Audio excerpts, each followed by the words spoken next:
Karnataka news beet follow ಮಾಡಿ, subscribe ಮಾಡಿ. ಹಿಂದೆ ಏನು ನಾನು ಶಾಸಕನಾಗಿ 3 ವರ್ಷದಿಂದ ಕಾರ್ಯನಿರ್ವಹಣೆ ಮಾಡ್ತೇನೆ, ಅದನ್ನು ಮುಂದುವರಿಸುವಂಥ ಅದೇ ಸ್ಟೇಟಸನ್ನು ಮುಂದುವರಿಸುವಂಥ ಆದೇಶ ಯಥಾಸ್ಥಿತಿ ಮುಂದುವರಿಸಿದೆ. ಹಾಗಾಗಿ ಪುನಃ ಪ್ರಮಾಣ ವಚನ ಸ್ವೀಕಾರ ಮಾಡುವಂತಹ ಅಗತ್ಯ ಇಲ್ಲ ಅಂತ ಹೇಳಿ ಎಲ್ಲ ತೆಗೆದು ಹೇಳಿರೋದನ್ನು ಸ್ಪೀಕರು ಆದಿಯಾಗಿ ಹೇಳಿದ್ದಾರೆ. ಹಾಗಾಗಿ ಇವತ್ತು ನಾನು ಮೊದಲನೇ ದಿನ ಕರ್ನಾಟಕ ವಿಧಾನಮಂಡಲದ ಅಧೀನ ಶಾಸನ ರಚನಾ ಸಮಿತಿಯ ಸಭೆಯಲ್ಲಿ ಭಾಗವಹಿಸಿದೆ.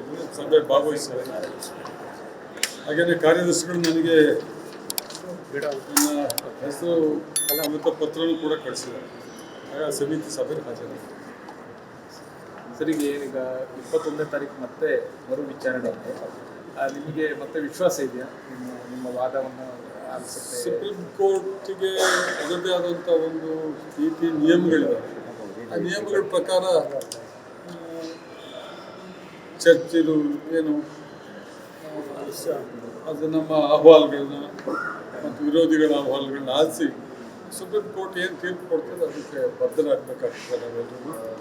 ನನಗೆ ವಿಶ್ವಾಸ ಇದೆ ಇದು ಸಂವಿಧಾನ ಬಾಹಿರ ಚಟುವಟಿಕೆ. 2023ರಲ್ಲಿ ನಾನು 211 ಮತಗಳಲ್ಲಿ ಗೆದ್ದಿದ್ದೆ, 201.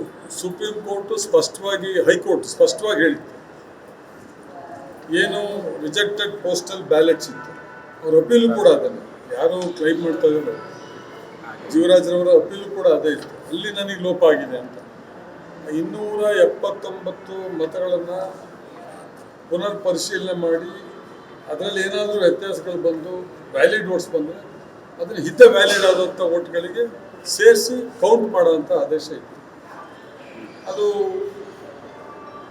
ಅದನ್ನು ರೀಕೌಂಟ್ ಯಾಕೆ ಮಾಡಿದ್ರು ಅಂತ ಗೊತ್ತಿಲ್ಲ. ವಿತೌಟ್ ಕೋರ್ಟ್ ಆರ್ಡರ್ ಅಲ್ಲಿ ಲೋಪ ಆಗಿದೆ ಆರೋಪಗಳು. ಅದನ್ನು ಸುಪ್ರೀಂ ಕೋರ್ಟ್ ಗಮನಿಸಿದೆ.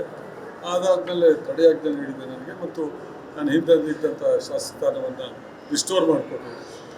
ಆ ಒಂದು ಆದೇಶದ ಮೇಲೆ ನಾನು ಕಾರ್ಯನಿರ್ವಹಣೆ ಮಾಡ್ತೇನೆ. 21 ಮತ್ತು ಮುಂದೆ ಆದೇಶ ಏನೇನು ಬರ್ತದೆ ಅದು ನಾವು ಸುಪ್ರೀಂ ಕೋರ್ಟ್ ಆದೇಶಕ್ಕೆ ನಾವೆಲ್ಲರೂ ತಲೆ ಬಾಗಲೇಬೇಕು. ನನ್ನ ಒಂದು ಕಳಕಳಿಯ ಮನವಿ ಇಷ್ಟೇ, 2023ರಲ್ಲಿ ಆದಂಥ ವ್ಯಾಲಿಡ್ ವೋಟ್ಸ್ 2020ರಲ್ಲಿ ಹೇಗೆ ಇನ್ವ್ಯಾಲಿಡ್ ಆಯಿತು ಅನ್ನೋದು ತನಿಖೆ ಆಗಬೇಕಲ್ಲ. ತನಿಖೆ ಆಗಿ ಸತ್ಯಾಸತ್ಯತೆ ಹೊರಗೆ ಬರಬೇಕಲ್ಲ. ಈ ರೀತಿ ಯಾರಿಗೂ ಅನ್ಯಾಯ ಆಗ್ತದೆ. ಎಲ್ರಿಗೂ 3 ವರ್ಷಗಳ ಕಾಲ ನ್ಯಾಯಾಲಯದಲ್ಲಿ ಹೋರಾಟ ಮಾಡಲಿಕ್ಕೆ ಸಮರ್ಥರಿಲ್ಲ. ಕೆಲವು ಸಮರ್ಥಿರ್ತಾರೆ, ಕೆಲವು ಅಸಮರ್ಥಿರ್ತಾರೆ. ಇಂಥ ಸಂದರ್ಭದಲ್ಲಿ ನಾನು ಇದು ಮುಂದೆ ನಮ್ಮ ಭಾರತ ದೇಶದ ಇತಿಹಾಸದಲ್ಲಿ ಈ ರೀತಿಯ ಒಂದು ಘಟನೆ ಯಾವತ್ತೂ ಆಗಿಲ್ಲ, ಮುಂದೆ ಆಗಬಾರ್ದು ಅನ್ನೋ ಒಂದು ನಂದು ಆಸೆ ಅಷ್ಟೇ. ಇದೊಂದು ವಿಚಿತ್ರವಾದ ಸನ್ನಿವೇಶ. 1 ದಿನ 2 ದಿನ ಅವ್ರ ಶಾಸಕರು, 2 ದಿನ ಇವ್ರ ಶಾಸಕರು ಅನ್ನೋದು ಏನ್ ಲೋಪ ಆಗ್ತಿದೆ ಸರ್? ಯಾಕೆ ಈ ತರ ನಡೀತಿದೆ? ಈಗ ವಿಡಿಯೋ ರೆಕಾರ್ಡ್ ಇದೆ, ವಿಡಿಯೋ ರೆಕಾರ್ಡ್ ಇರ್ತಲ್ಲ, ಅದನ್ನೆಲ್ಲ ಈಗ ಸುಪ್ರೀಂ ಕೋರ್ಟ್ ಅದನ್ನೆಲ್ಲ ತನಿಖೆ ಮಾಡ್ತಾರೆ. ತನಿಖೆ ಆದ್ಮೇಲೆ ಸತ್ಯ ಹೊರಗಡೆ ಬರ್ತದೆ. ಯಾರು ತಪ್ಪು ನಾನು ಪ್ರಾರಂಭಿಕವಾಗಿ ಹೇಳಿದ್ದೀನಿ, ನಮ್ಮಿಂದ ಲೋಪ ಆಗಿದೆ ಅಂತ. ನಮ್ಮಿಂದ ಲೋಪ ಆದರೆ ಎಲ್ಲ ರೀತಿಯ ಶಿಕ್ಷೆಯನ್ನು ನಾನು ಅನುಭವಿಸ್ಲಿಕ್ಕೆ ನಾನು ಸಿದ್ಧನಿದ್ದೇನೆ, ಬದ್ಧನಿದ್ದೇನೆ. ತನಿಖೆ ಆಗಲಿ. ನಾವು ತನಿಖೆ ಮಾಡಬೇಕು ಅಂತ ಕ್ರಿಮಿನಲ್ ದೂರು ಕೊಟ್ಟಿದ್ದೇವೆ. ಅದಕ್ಕೆ ಯಾಕೆ ಇವ್ರು ತಡೆಗೆ ಹೋಗೋ ಉದ್ದೇಶ ಏನು?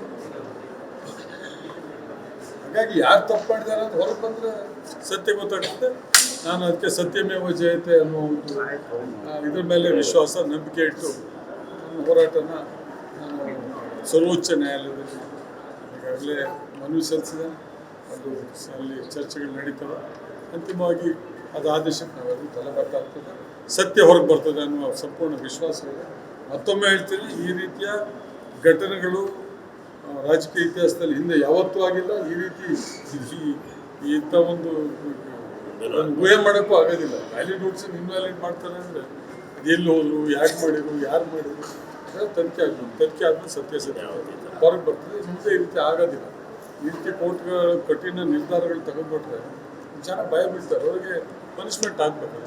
ತಪ್ಪು ಮಾಡಿದವರಿಗೆ, ನಾನು ತಪ್ಪು ಮಾಡಿದ ಪನಿಷ್ಮೆಂಟ್ ಆಗಬೇಕಲ್ಲ. ಕಾನೂನಲ್ಲಿದೆ 6 ವರ್ಷ ಚುನಾವಣೆ ನಿಲ್ಲಬಾರ್ದು ಅಂತೇಳಿ, ತಪ್ಪಿತಸ್ಥು ಜೈಲಿಗೆ ಹೋಗಿಲ್ಲ ಆಗ್ಬೋದು.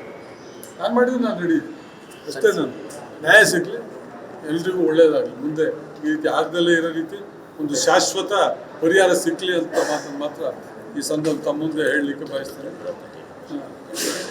ಜನರ ಆಶೀರ್ವಾದನ ಜನರ ಸಹಕಾರ ಮಾಡಿದ್ದನ್ನು ತಿರ್ಚಂಥ ಒಂದು ಧೈರ್ಯ ಶಕ್ತಿ ಇದೆ ಅಂತಂದರೆ ಅದು ಅಂಥ ಒಂದು ಕ್ರಿಮಿನಾಲಿಟಿ ಮೆಂಟಾಲಿಟಿ ಇರೋದನ್ನು ನಾವು ಹೆಂಗೆ ಅವ್ರಿಗೆ ಹೇಳ್ಬೇಕು ಅಂತ ನನಗೆ ಅರ್ಥ ಆಗಲ್ಲ. ನಮಸ್ಕಾರ. ಕರ್ನಾಟಕ ನ್ಯೂಸ್ ಬೀಟ್ ಫಾಲೋ ಮಾಡಿ, ಸಬ್ಸ್ಕ್ರೈಬ್ ಮಾಡಿ.